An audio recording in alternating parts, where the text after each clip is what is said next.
Hello, I'm Jennifer Goodman with Good Life Realty, and I'm here today with Calvin Chen and Daniel Lowe of Versi Chen. And they have a fantastic entry in this year's Modern Home Tour. It's 2708 Towns Lane. Calvin, tell me a little bit about the inspiration for this house. Well, it's a very interesting property. It's a urban or urban-suburban infill. It's kind of an established existing neighborhood. There's really beautiful trees on the property, and as you know, in Austin, there are very stringent rules as far as critical root zone is concerned. So in a sense, the trees were kind of helping us design the house. We had to design around them, and so that was kind of the genesis of the house. And then the client wanted a modern house. I think there's so it initially started with a double lot, and there's an abundance of huge mature trees that were on there, and I think a lot of people had looked at these lots, with the idea of building houses, but ultimately it seemed maybe more complex than they wanted to, just because it's not a generic rectilinear footprint, and so our client came to us and sort of asked us, what can we do something with this, and we really saw it as a great challenge, a great opportunity, and we embraced the challenge, and I think the result is a house that uses these as a great amenity, and courtyards that open up to a huge tree, and still. So we ended up not having to cut down any trees on this whole lot, and I think it turned out pretty well. So what would you say is the most unique element about the house? I mean, I think the probably the multi-slide doors, glass doors that open up to this really pretty giant, pretty spectacular patio, little deck, with the mature oak growing off of there. I think that's probably the most unique. Yeah, I think it's probably one of the most powerful thing about this house. Yeah. Do you have a favorite room in the house? Probably the courtyard space, I have to say.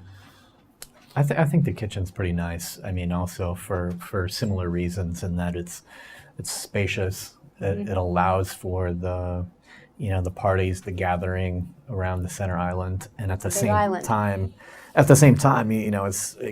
it spills out onto the deck, and so you can. It's a really social, really inviting house. Yeah.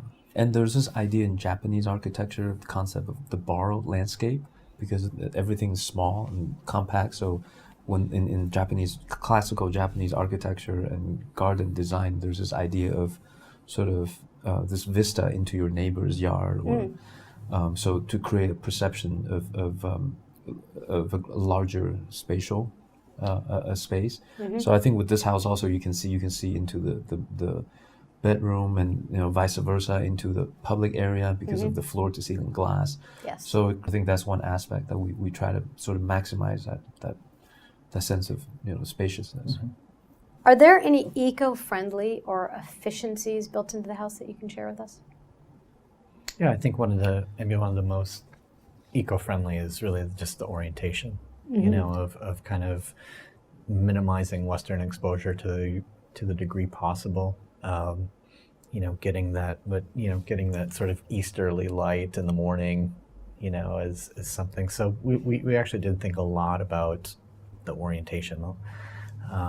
Stuff like solar panels and stuff, you can always add those on at any time, but we don't have. Yeah, those. and also engaging with the topography of the side. The side is sort of challenging. It slopes away drastically towards the back of the property.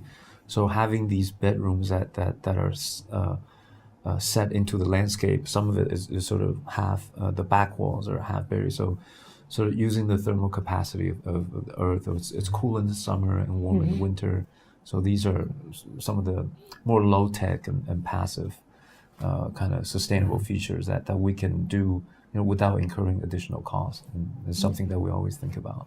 Well, those sound like pretty eco-friendly opportunities that are in that house for anybody who's going to live there, knowing that their bills are going to stay lower given the price of electricity these days. Yes.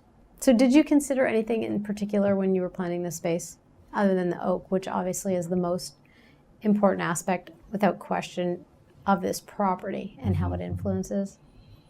Yes, and also I think another important consideration was privacy. Because again, it's urban infill, so you have a lot of neighbors, and how can you have a sense of peace and quiet? For the most part, I think it's pretty intimate, but at the same time feels open. Yes. With the courtyard. Yeah. I think that's something we strive for in all of our projects, perhaps, is how do we have this open feeling, we like to have a lot of glass in our projects, but how do you not feel exposed at the same time? How can you still maintain some privacy? And so I think this project's a good example of that. Yeah. Tell me about landscaping this property. Yeah, I think there was a minimalist, less is more approach on the landscaping on this property. I think also too, with all the trees, there's not. It's finding low light plants that can probably survive under there. Yeah. And so a lot of it is kind of xeriscape to allow for that. Calvin and Daniel, thank you so much for coming in to talk to us about 2708 Towns Lane. It's going to be a great house for this year's Modern Home Tour. And we really appreciate you taking the time. Thank you. Thank you so much. Thanks for having us.